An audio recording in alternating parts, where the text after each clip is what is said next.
if you install the Venus Project throughout the world, declare all the Earth's resources as the common heritage of all the world's people. See, Mark Twain said, there's not an acre of land on Earth that belongs to its rightful owners. So over the years, powerful nations took land from others. This includes the United States, Germany, France. They're all corrupt. I'm sorry about that. But all nations are corrupt. As long as you use money, you can pay off senators, the drug company can buy time. So you can't have decency and ethics in a corrupt world. But are you talking about a utopia? No, there's no such thing. The reason there is no such thing as utopia is because if you design the best building you know how to design, that's the best you know up to now. With the advent of a new material, the city will keep changing. There's no best laptop. Next year it'll be smaller, lighter, wider range. Cameras no longer use film. So you can't design the best camera. You can only design the best that you know of up to now. No utopias, no final frontiers. But for you, your vision of the future... It's always changing. But it's dependent on technology. Yes. Technology and knowledge in all fields. Today, scientists who specialize in optics, another guy rockets, so the nation can use them any way they want to. In the future, people will be educated to be generalists, so no one can use you to make weapons of destruction. But you look at some of your designs, some of Yes. your visions for the future, and people say, yeah, look, it's like you might have seen in Popular Mechanics in the 50s. You know, this is what's going to be like in 1999. No, it's nothing like that. Hollywood shows you spaceships and people using laser weapons. They take the same cowboys and Indians and put them in spaceships.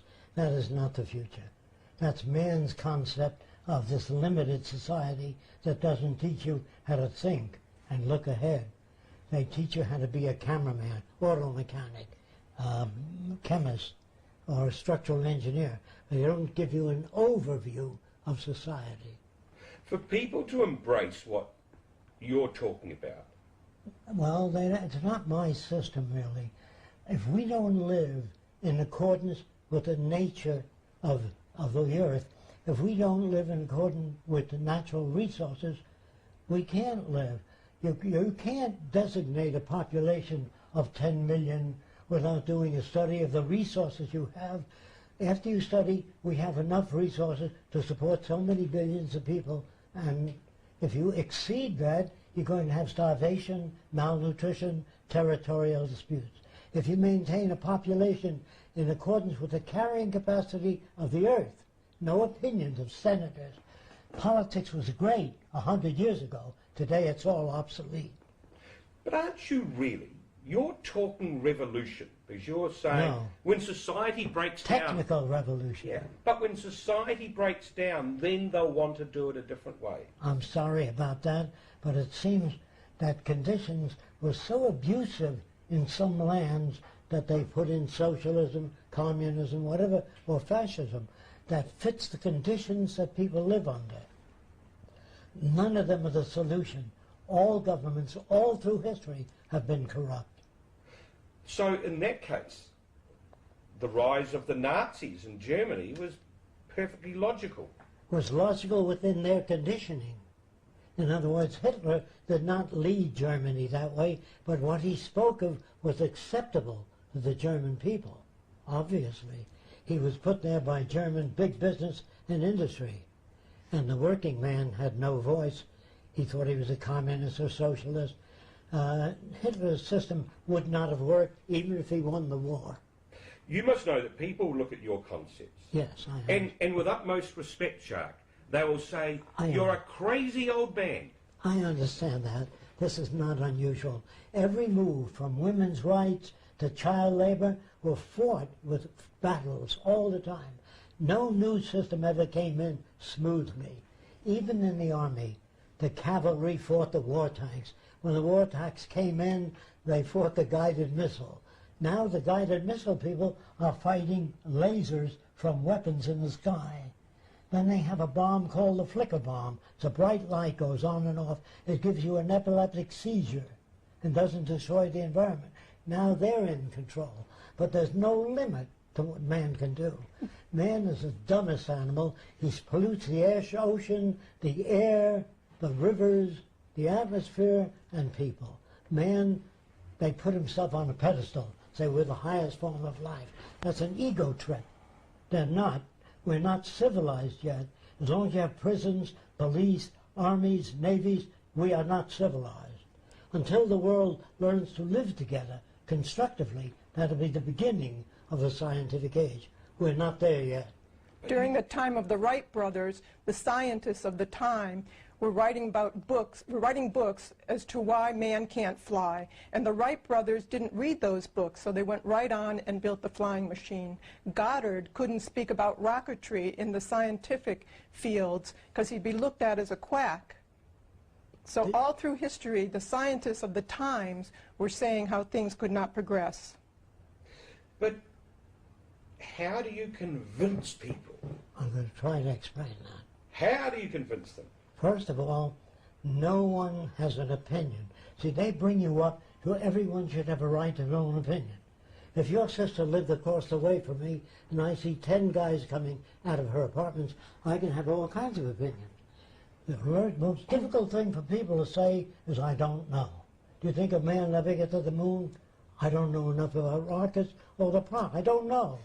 But today, when people say, well, if you ask me, not in 1,000 years, I'm not interested in that. What do you know about space travel, machinery, rocketry? Nothing? Then I don't want to hear from you. You progress just like... People just yak on about anything if you give them all a right to their own opinion. In the future, here's the way they'll talk. If they see an airplane without wings in the future, they'll say, how do you propose to live off the ground without wings? Today they say, it'll never fly, it doesn't have wings.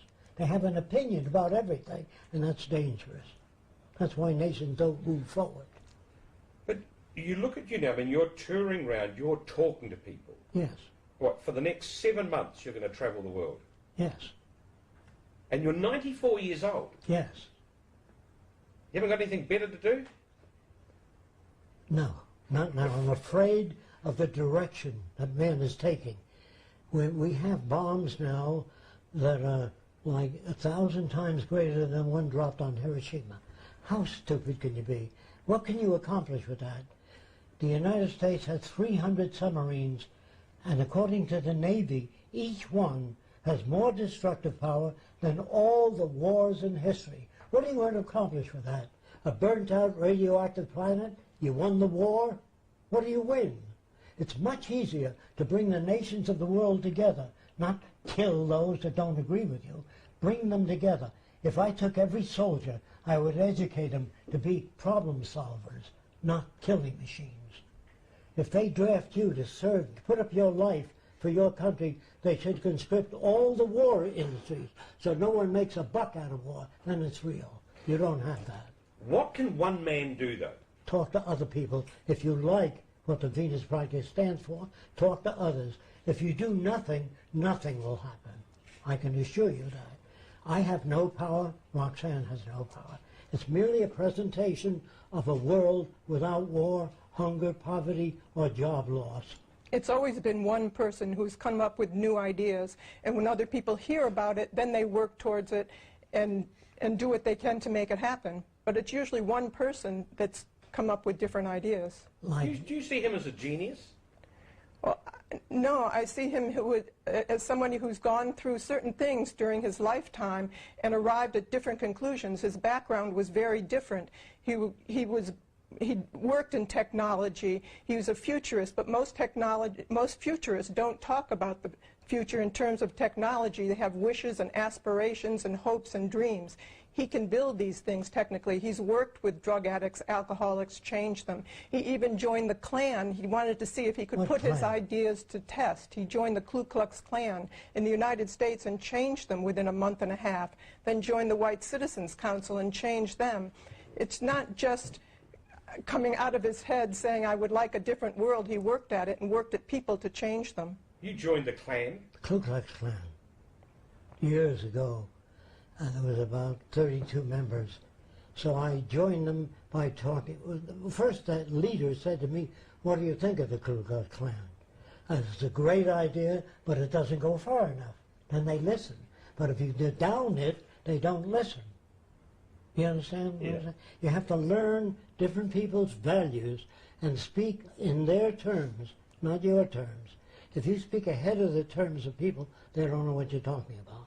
So in New York, I asked a question, what are the most undeveloped people in the area? I got one consensus. They said the Arabs that live in Atlantic Avenue. I said, what makes you think they're backward? They still believe the earth is flat.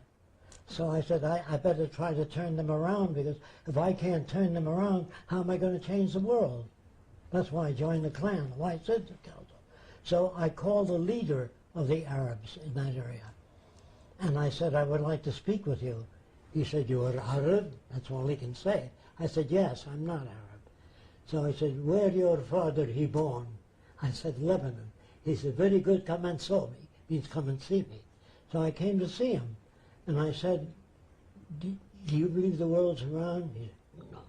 So he said to me, do you believe? I said, no. That means it can't be. Then he pointed to his head. He says, if the world he round, man fall me down. All the water he fall me down. Kept doing that. So I said, boy, I've got to get to this guy. So I gave him a balloon, which I brought with me, and I rubbed it with fur. I put cornflakes in his hand and told him to hold his hand away from the balloon. You know what happens if you rub them, all the cornflakes go up to the balloon. And his jaw hit the pavement. He said, world he magnet air. Ah! And he explained that to all the other Arabs. Took an hour and a half to turn him around by demonstration. But if you use language, scientific, centrifugal force, geomagnetic fields, they don't know what the heck they're talking about. Did you turn around the Klan, though? Oh, yes. You want me to tell you how? Yeah. Okay. It was a longer process. What I did is I spoke to the leader only. Took him to my lab, showed him a lot of interesting things, and he said in his southern accent, will you come on down to Klan meeting and talk to our boys? I said, they wouldn't listen to me, Lou. He said, I'll get him to listen to you, because what you say makes sense. I showed him a lot of things he never knew existed. So he silenced them, and I spoke to them a little bit. Then I said, Lou, you could look at a person, tell us all about him. How do you do that? He said, well, I didn't think I can teach you anything. I said, well, if you can do that, tell me how it's done. So I brought some pictures down to the Klan meeting and projected them on the wall. And Lou said, he looks like a good man, a God-fearing man, American veteran, projecting his own values. On the end of the picture, I pulled out the bottom. It says, wanted by the FBI for subversive action against the United States. When he used to speak, he just said anything, and the others, not knowing anything, shook their head. This is the first time what he said didn't make sense, so his group started to laugh at him. So I said to the guys, shut your mouth, because Lou knows more about people than we do. I had to defend him till the next film. The next film is a record of a man talking in an Oxford accent about aviation. He says, I see a skinny Englishman with a bald head and eyeglasses. He's projecting his own values. Now then, 10 minutes later, the image comes on. It's a black guy raised in England. It's a goddamn nigger talking like an Englishman. This is Lou's reaction, not my words. And I said, Lou, that guy was raised in a different environment. If you took a black man and raised him in France, he'd speak like a Frenchman, if he was a baby. If you raise him in Germany, he'd speak with a German accent. He said, you mean to say that a black man speaks that way because he's raised? Yes. I said, Lou, if I took your kid and raised it in a Jewish family, he'd be a nice Jewish boy. In a Nazi family, a nice Nazi. People are not taught how to think. They reflect their culture. Proof that in Italy you talk with your hands. Mangiare d'americano. Say, you say, come on, they eat. There's good food. That's not you. That's the environment impinging upon you. We don't teach children how to think. So it's nurture versus nature, the great debate. Nature. Environment shapes values, facial expressions. If you were brought up in the deep south, you'll speak with a southern accent. And if all you hear is the damn niggers are lazy, they don't do it, if that's all you hear, that's what you reflect. So you might say, I'm going to give you a nigger and I'm going to kick his ass. Is that you or a reflection of your culture? Think about it. So if I was a serial killer. Oh, here's what makes a serial killer. There was a guy named, in the early days, this guy, they believed, ate 45 children. The public wanted to tear him to pieces because the public looks at him as free will. I look at it as indoctrination. Now, what kind of indoctrination makes a serial killer? So a psychiatrist named Wortham wrote a book called Show of Violence. Most people never read it. Essentially, here's the guts of it. When he was about 8 years old, he was touching his private parts. And his mother was an old-time Baptist. She said, "You're going to burn in hell touching my body, your body. You will burn eternally." She scared the hell out of the kid. And that evening, the mother said he stuck needles into his genitals. He didn't want to go to hell. Can you understand that? So he used to go into the woods with minority children and try to cut their genitals off to save them from hell. What do you think a soldier is?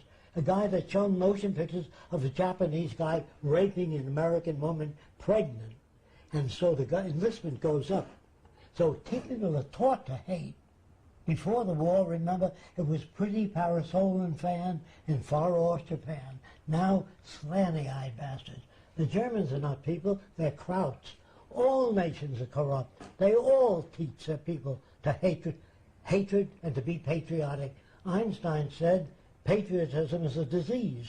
It separates people. You're not born with bigotry, prejudice, anger, or envy. It's nurtured. You experience that through your environment. If you approached a headhunter in the Amazon and said, "Oh my God, don't you feel terrible? You have 10 shrunken heads." He may say, "Yes, my brother has 20.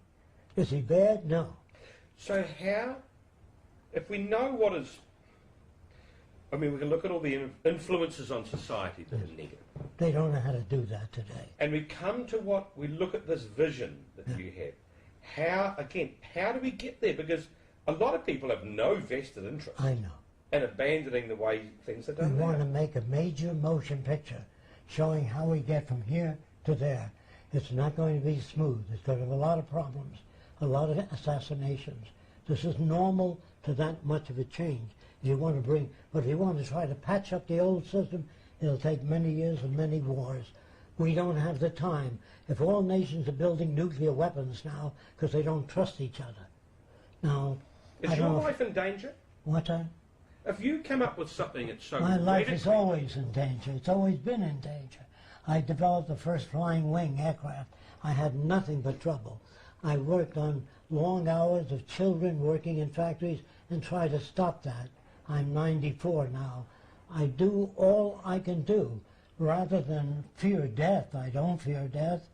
I fear where man is going. The hell they can produce is unbelievable because of not really human stupidity. They're not educated in our schools. Our universities are better equipped than ever, and the wars are getting worse. So how can we be sane if the weapons are getting worse? Roxanne, he doesn't worry about himself, but do you worry about him? Because of the things he is talking about breaking the natural order, don't they? Well, the established order. We both are very afraid of where things are going out there, and if you sit back and do nothing, nothing will happen. So he's been working on a new approach all his life that nobody else is dealing with. They're all trying to patch up this system, and it's this monetary system that creates the aberrant behavior, that creates the pollution, that creates the terrible situation between people and the environment. So if we sit back and do nothing, this will continue to go right down to the ground. And what it takes is introducing these new ideas. People think of it in terms of socialism, communism, free enterprise system, or fascism. Nothing has been introduced. So we want to show it in film to show people really just what type of future they can have if they work together and create and make all the natural resources as the common heritage of all the Earth's people. This is the only way we'll go beyond what we're doing today. Otherwise, there'll be more and more suffering if we don't use the scientific method applied to the way we live. You will never stop, will you? You will never stop. The language we use today was designed hundreds of years ago. That makes it impossible to talk to one another. When you read the Bible, it's subject to interpretation. People say Jesus meant this. No, he meant that. So you got the Lutheran, Seventh-day and the Catholic. So we need a language that's not subject to interpretation. Mathematics, chemistry, when chemists talk to each other, it's not, I think you mean this. When structural engineers build a bridge, they talk to each other and they understand exactly. We need that in the common language. Otherwise, when you talk to a person, I don't care if it's your wife or children, it goes through their head, comes out different as they think you mean it. That's the danger of the world today. So people say to you, have a nice weekend. Why don't they say, have a nice life? Why just a weekend? Because that's a normal. See, they don't know what they're talking about, most people. Now, how do I get up and turn them around? By identifying with their values and gradually, as fast as I can, I'll take them into the new world. You're sneaky. See, here's where people get mad at me. They say, you want to give people things for nothing. I said, if you're born in America and England and France, you got the airplane, the automobile, the telephone, the electric light. You didn't work on any of that. You got it for nothing. Does it hurt you? No. There's nothing wrong with having people access whatever they need without money. We can turn out volumes of goods today with automation and make it available to everybody. That's the end of most crime. Most crime. Could you ever see yourself stopping thinking, stopping advocating? Well, a brain disease or aging maybe might have a stroke and not be able to do it. That's possible in this world. But in the future I talk about, everyone is cared for, from babies to old age, and no one is in authority. We don't tell people how to live. All the machines do is make goods available, transported. They do not control people. And that's possible? Yes. It was possible in 1927. At the beginning of automation and fabrication. But we're terrified of the machines taking over. That's because they take your job away. See, in the future, when a new machine comes in, we call the help and say, you used to work 8 hours a day, now it's 4. You used to have a week, 2 weeks vacation a year, now it's 6 weeks to be with your family and all. So machines are no longer used to aggrandize the powerful. They can't lay you off. The machines are now operated for the benefit of all humanity. There's no more separate nations with artificial boundaries. If single nations control most of the resources, there's going to be trouble. Has to be, continuously. There'll always be war and rumors of war if you keep it this way. It's only when the earth is declared the common heritage of all the world's people, that's the end of territorial invasion. If you don't understand that, I'm sorry, I give you all the examples you want. I know what makes those trouble. Some people do is say, well, what can I do? Do what you can. If you do nothing, nothing will happen. Everybody that brought liberation to women's rights, black rights, Polish rights, that isn't what you want. All people need the same thing, free access to the necessities of life, otherwise they suffer. Now, what's so difficult about that? It's the movies that make people fearful of technology. They really project the free enterprise system into the future, and all these robots and technology are working against people. Well, that's what they do today. So they are afraid of technology today, with the bombs and the missiles and the war and the technology that displaces people, and they have no purchasing power. But that's not what a resource-based economy would do. They'd use technology for the benefit of people and the environment. All over the world. Finally, how achievable is this? If everything went according to plan... According to Peter Joseph, who started the Zeitgeist movement, he told me 2 months ago that 50 million people now know about the Venus Project and are all working toward it. So I have a whole pile of magazines from all over the world, each one talking about the Venus Project positively. The Zeitgeist movement is the activist arm of the Venus Project. After Peter Joseph did the film Zeitgeist Addendum, it became well known all over the world. And now there are chapters in almost every city in the United States and every country all over the world, and they're working towards these ends. They're talking to people, they're introducing it in their media and their TV in any way that they can.